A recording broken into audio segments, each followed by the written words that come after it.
Hey there, it is your favorite publisher, Joan T. Randall, and I am here with another episode of Books, Business, and Brunch. And I'm excited to have you here with me today. If you're joining me for the first time, welcome to Books, Business, and Brunch. My name is Joan T. Randall. I'm the founder and CEO of Victorious You Press, and we help people write and publish their best-selling books for impact and influence, and then help them to leverage those books to create multiple streams of income. And I am super excited to be here with you today.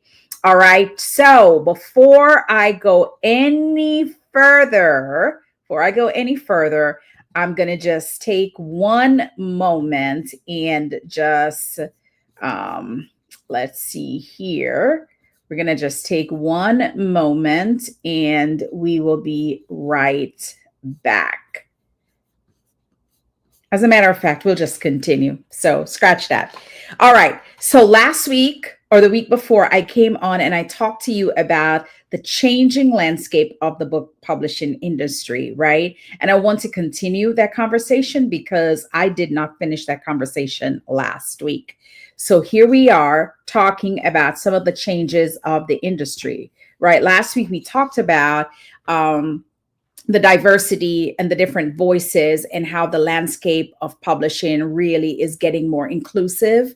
I also talked to you about how self-publishing has become such a big deal because now it has increased over 17% more than it has ever been, right? So more people are going the self-publishing way.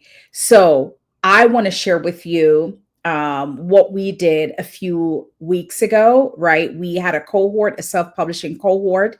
There were 12 ladies in this group, and we wrote and published 12 books in 8 weeks with only 30 days for them to write. So if you are interested in joining the next cohort, it happens June 2nd, 3rd, and 4th. We kick it off with a free challenge, right? And the free challenge gives you an idea of what the cohort is going to be like. So we would want you to be a part of the free challenge so that you can get an understanding of what we do and what we're doing. And you can also hear from some of the authors who went through the first cohort, self-publishing cohort, and what they were able to accomplish in those 8 weeks. So if you are curious about the possibility of writing and publishing a book in 8 weeks, and you have a gift, a talent, a skill, a guide, some sermons, right?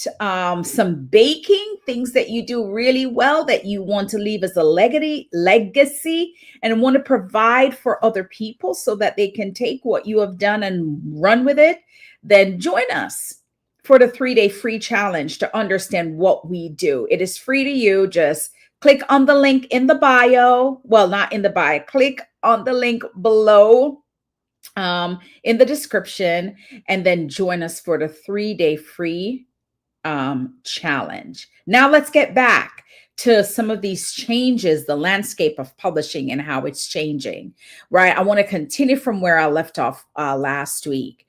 And so here's another change that is happening across the board in the publishing industry. The traditional path from hardcover to paperback is changing, right?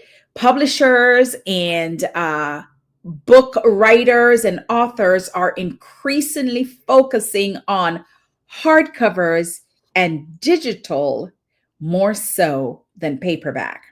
There has been a noticeable decline in paperback releases. So people are wanting to do their hardcover and their ebook, right? So that's been a decline. So why am I sharing this with you?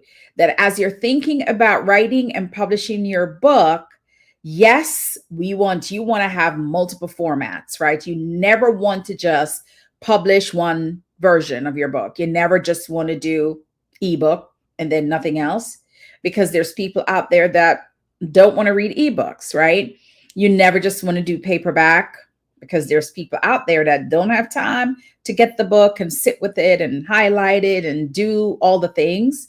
And you never just want to do just audio, right? Because again, audio is when it comes on to the percentage of the book format, right?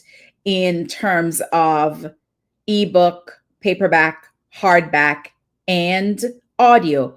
Audio is still the lowest percentage across the categories, the book categories, right? And not categories, formats, right? So formats, ebook, paperback, hardcover, and audio. Believe it or not, audio is still the lowest, right? In terms of percentage of books that are converted to audiobooks. But at the same time, that number is growing too. And Amazon Kindle has made it possible for people who publish their ebooks on Amazon to convert their ebooks to audio, right? Which is amazing. So now it's a lot easier for you to get your books on audio through the Amazon Beta audio program. Prior to this, you would have to go into a studio, get your book read and produced and submitted through the ACX platform. But now, if you have an ebook, you can literally go into your account and you can see that it gives you an option to convert your ebook to audio. Now, the only thing about that is you have to choose a voice, right? They have a number of voices there. So you get to choose English speaking, you get to choose a British speaking, you get to choose the voice, the tone, the tenor, if it's older, if it's younger. And you have to find the audio voice that sounds best for what your voice would be so that you can convert your book to audiobook. Hey, Sister Lexi. But it gets you and it gives you the opportunity to convert your book to audiobook. All right. The other thing about this is that, again, as I said, there is a shift in the paperback to the hardcover. Because also there's a higher profit margin on hardcover. Hey, Apostle, nice to see you. There is a higher profit margin on the hardcovers, right?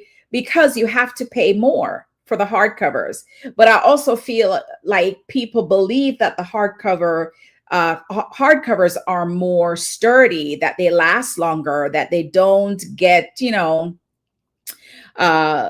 a little beat up, right? So it's sturdier, it lasts longer. So there's this shift in a lot of people going to hardcovers as opposed to paperback. So that is something that you should think about as you're writing your next book or getting ready to write your book, to start thinking about, do I want this as a paperback or do I want this as a hardcover or do I want all four, right? My suggestion would be do all four. You want to get the ebook, you want to have the paperback, you want to have the hardcover, you want to have the audiobook. Give people the ability to choose the type of book they want from you. See, Apostle said, I just converted my books to audiobooks. Hey, Carlanti, it's nice to see you. Thank you for jumping on. Here's another way that the industry is changing, right? Inclusivity and representation, right? There is in the United Kingdom, they have an initiative called The Bee, and it aims to amplify working class voices in literature, addressing underrepresentation of certain demographics in publishing. As I said to you last week, years ago, you would have never find anywhere a Black publisher, right? It was just unheard of. The publishing industry was so dominated by one class that it was unbelievable.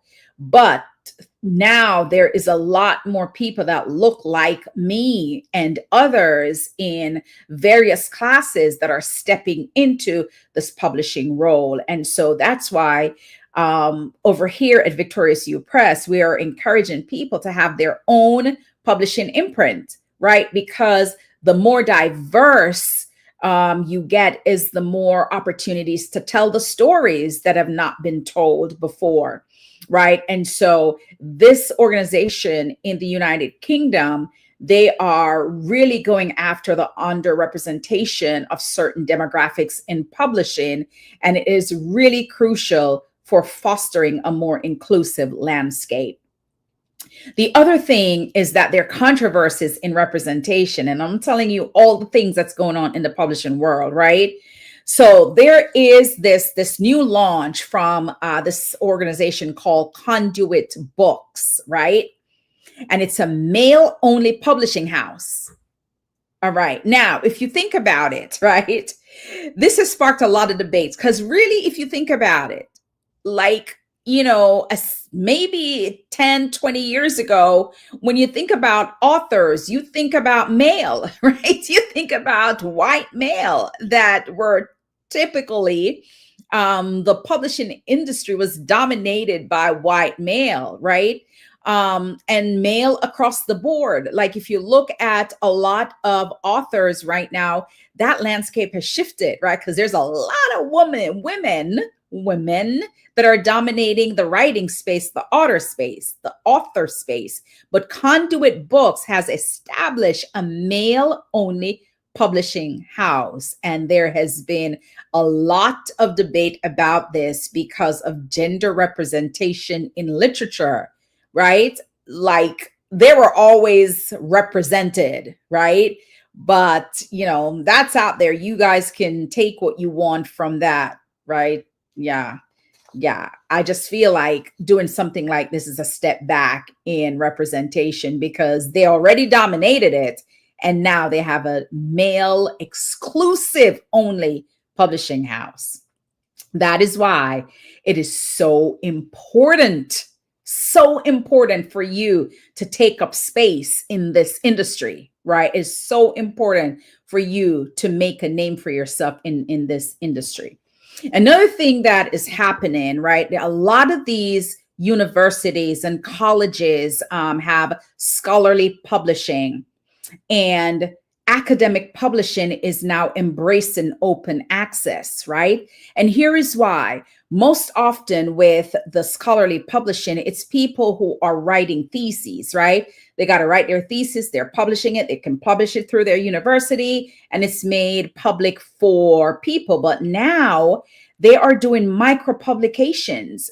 So you don't have to be going for your master's or your PhD now to write a thesis that the scholarly publishing will publish. They are now opening up their publishing space for accessibility and dissemination of research. So now you can get bite size. It is easier to get by. You don't have to wait until you're defending something and you're writing it in the scholarly publication. But now other people that goes to colleges and university who has a paper to write can now have the opportunity to make scholarly work more available and digestible and to a broader audience.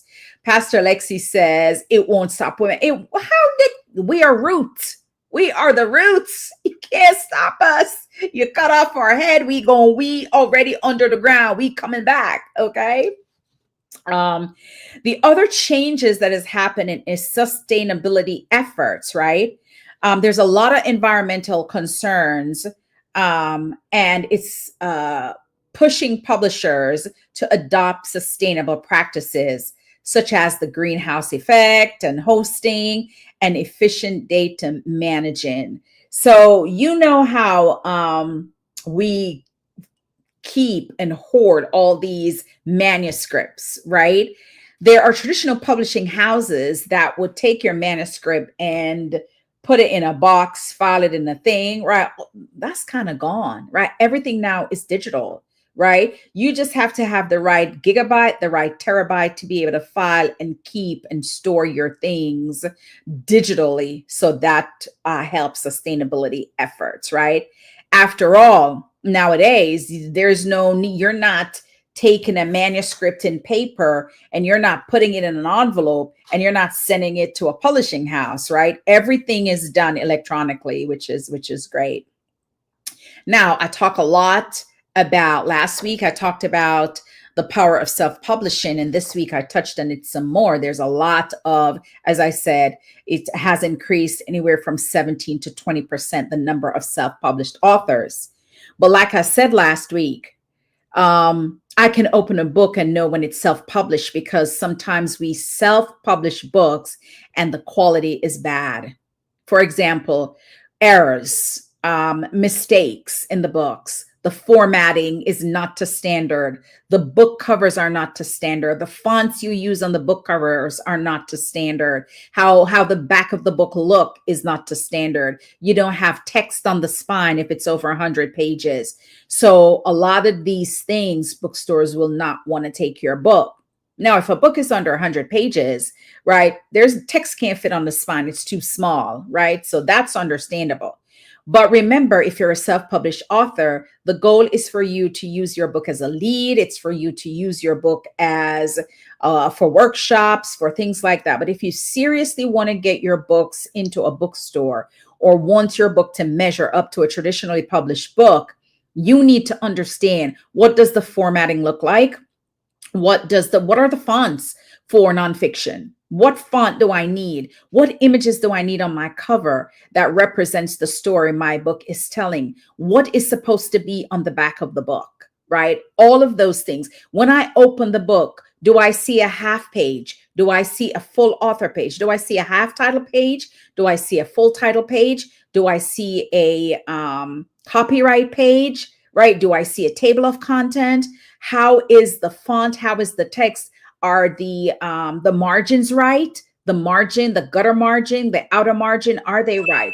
Or is all of your content just in the middle of the book with these wide spaces that make it look like, it's a book of poetry, right? So those are the things that, as a self-published author, if you don't know the publishing industry, I'm not saying you can't self-publish, but get the knowledge, get the wisdom, get the know-how, get the understanding. What categories should my book go in? You need to know that, because I'm telling you, Amazon is now, not Amazon, KDP, that's the publishing arm. They're now looking at books and they're taking books out of categories if they feel like your book doesn't say internally what the category is that you're putting it in.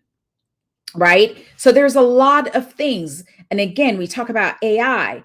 Can you use AI to do prompts for your books? Absolutely. But you can take all the stuff that AI write and put it in your book, because truth be told, you have to edit AI. Yeah, you got to go and edit it. You've got to go edit it.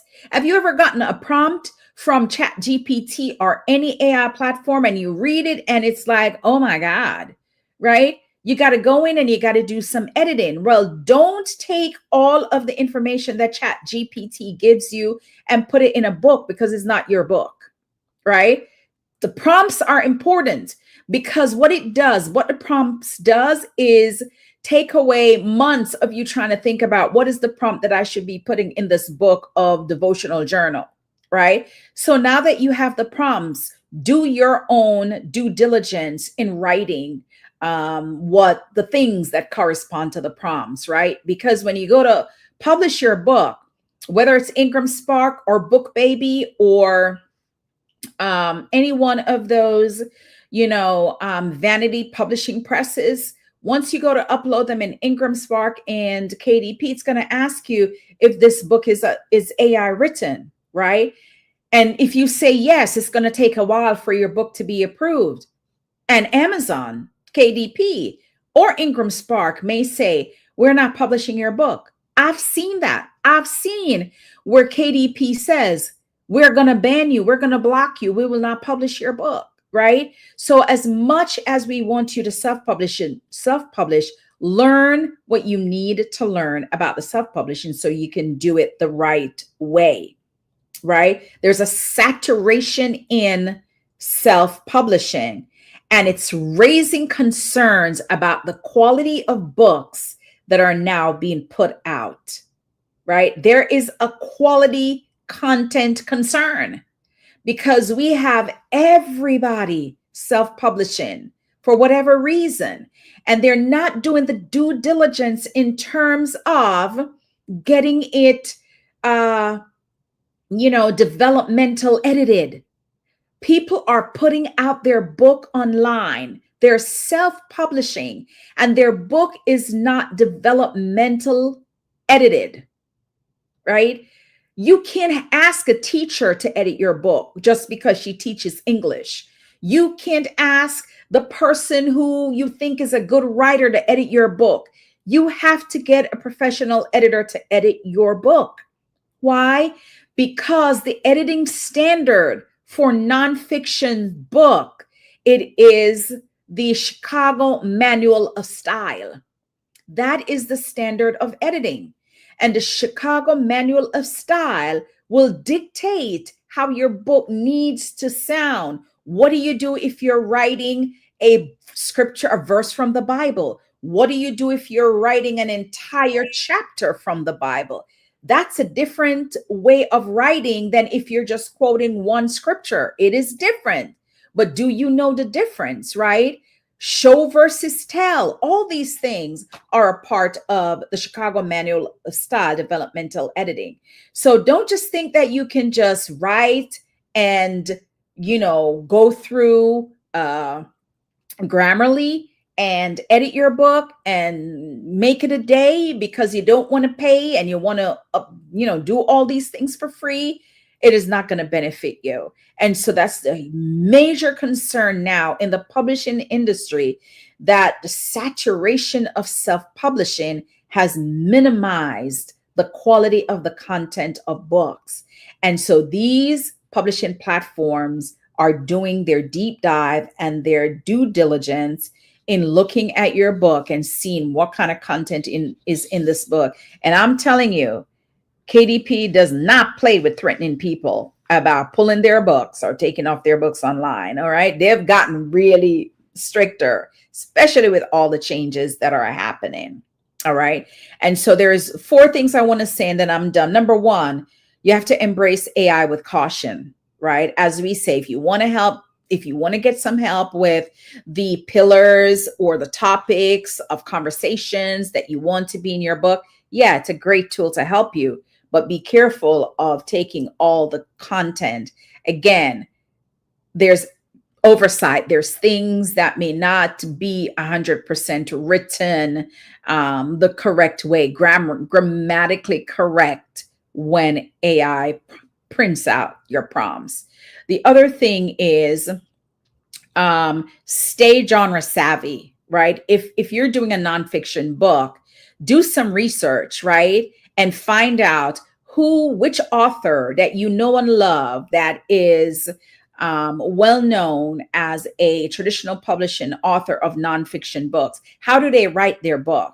What are they saying? How do their book lay out? Buy some nonfiction books from your favorite author and look at the inside of the book, right? And make sure that you are looking at it that way, because I'll tell you this, the fiction book is different from the nonfiction book. Font styles are different. Layout styles are different. And you want to make sure that if you're writing in the nonfiction space, that your book comes across as a nonfiction book. All right. However, if you're doing fiction, hey, stay genre savvy, right? Align your writing with trends like like romantasy or cozy fantasy and all of those stuff. Because trust me when I tell you, the fiction genre is dominating publishing. The fiction genre is dominating publishing, believe it or not, right? But the nonfiction, where it's dominating is how-to guides and self-help, right? That's where it's dominating. And we talked about self-publishing. And then again, diversify formats, right? Try to get your book into all these formats, right? So you have your ebook, you have your paperback, you have your hardcover. As I said before, hardcover has overtaken paperback, right? And then your audiobook. If you publish on Kindle Direct Publishing, your ebook, you will have an opportunity to convert your ebook to audiobook. And then champion inclusivity, right? Make sure your writing is inclusive, right? And you're not just writing just for one specific type of, whether it's people or it is, an initiative. Just make sure it is inclusive so that it can enhance the richness of the literary world. Well, listen, that's all I have for you today. I hope that you got some nuggets from this or some great takeaway. Don't forget the self-publishing 3-day free cohort challenge starts again June 2nd, 3rd, and 4th. It is complimentary for you to just come by and see what we're doing. What does it mean to self-publish the right way, right? And what book do you have that you have not yet written? A how-to guide, a journal, a business book, a book of your expertise that you would want to get published within the next, say, 10 weeks. All right. That's what we're here for. That's what we're here to help you with. So go ahead and go in, check the description in this video and just click on the link for the self-publishing free 3-day challenge. And I look forward to seeing you there. God bless you. Thank you for being on with me today. And we'll see you next time, next week, same time, same place. Bye, guys.